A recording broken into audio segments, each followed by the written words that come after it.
वृंदावन में श्री राधा मदन मोहन मंदिर 5000 वर्ष पुराना है।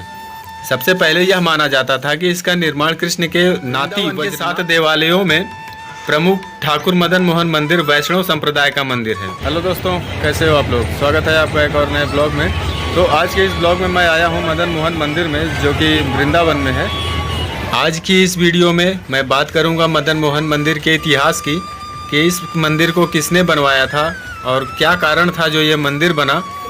तो फिर चलिए शुरू करते हैं वीडियो को। लेकिन उससे पहले अगर आप लोगों ने चैनल को सब्सक्राइब नहीं किया है तो प्लीज़ कर लीजिएगा। मंदिर तक जाने के लिए हमें इन सीढ़ियों से होकर जाना पड़ेगा, क्योंकि मंदिर ज़मीन से 50 फीट ऊंचे एक टीले पर बनाई गई है। और इस मंदिर के परिसर में आने के बाद यहाँ से पूरा वृंदावन दिखता ही दिखता है। और ये जो सामने दिख रहा है ये कांच का मंदिर बोलते हैं इसको, दाऊ बलराम मंदिर ऐसे करके कुछ इसका नाम है, एग्जैक्ट मुझे नहीं मालूम है। प्रचलित लोक कथाओं के अनुसार वृंदावन में श्री राधा मदन मोहन मंदिर 5000 वर्ष पुराना है। सबसे पहले यह माना जाता था कि इसका निर्माण कृष्ण के नाती वज्रनाथ ने करवाया था। हालांकि इसमें कितनी सच्चाई है ये मुझे नहीं पता है, लेकिन मैं इसकी जो सत्यता है वो मैं आपके सामने आगे बताता रहूँगा। लाल पत्थरों से दिव्य इमारत के रूप में स्थापित मदन मोहन मंदिर का निर्माण मुल्तान के एक बड़े व्यापारी ने सनातन गोस्वामी के आदेश पर करवाया था, जो आज भी अपनी दिव्यता के जरिए लाखों श्रद्धालुओं को आकर्षित कर रहा है। करीब 500 साल पहले जब चैतन्य महाप्रभु ब्रज की यात्रा पर आए तो उन्हें वृंदावन की भूमि पर भगवान श्री कृष्ण की लीला स्थलियों का आभास हुआ था। इसके बाद चैतन्य महाप्रभु तो वापस पश्चिम बंगाल लौट गए, लेकिन उन्होंने अपने शिष्यों को भगवान कृष्ण की लीला स्थलियों की खोज करने के लिए भेजा, क्योंकि उस समय वृंदावन पूरी तरह घने वन का रूप ले चुका था।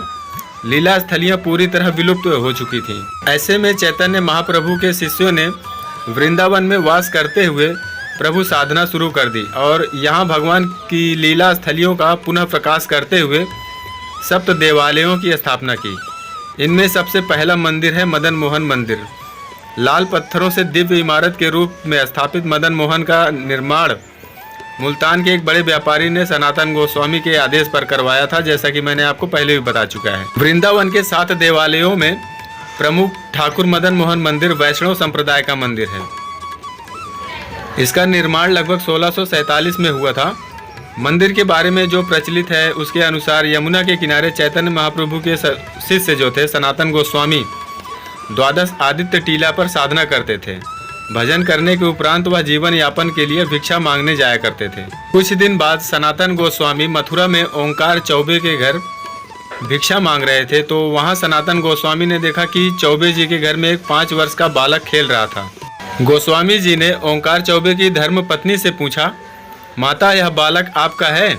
माता ने कहा, बाबा मेरा तो नहीं है, यह मुझे कुछ दिन पहले यमुना के किनारे खेलता मिला और इसे अपने घर ले आई और अब मैं ही इसका पालन करती हूँ।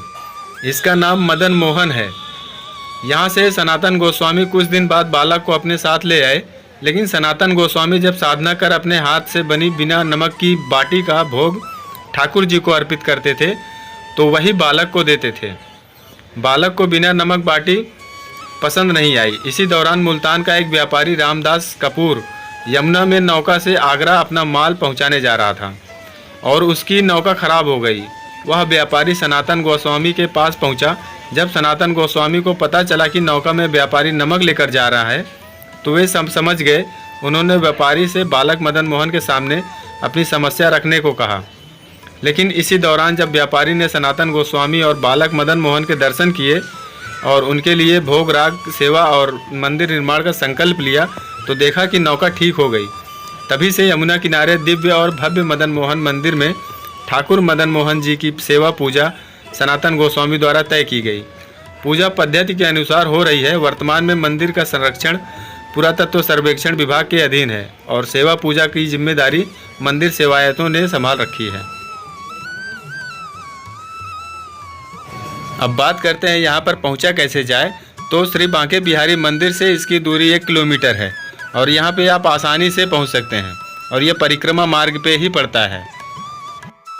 इसी के साथ दीजिए मुझे इजाज़त। अगर अभी तक आप लोगों ने चैनल को सब्सक्राइब नहीं किया है तो कर लीजिए और कमेंट करके ज़रूर बताइएगा कि वीडियो कैसी लगी।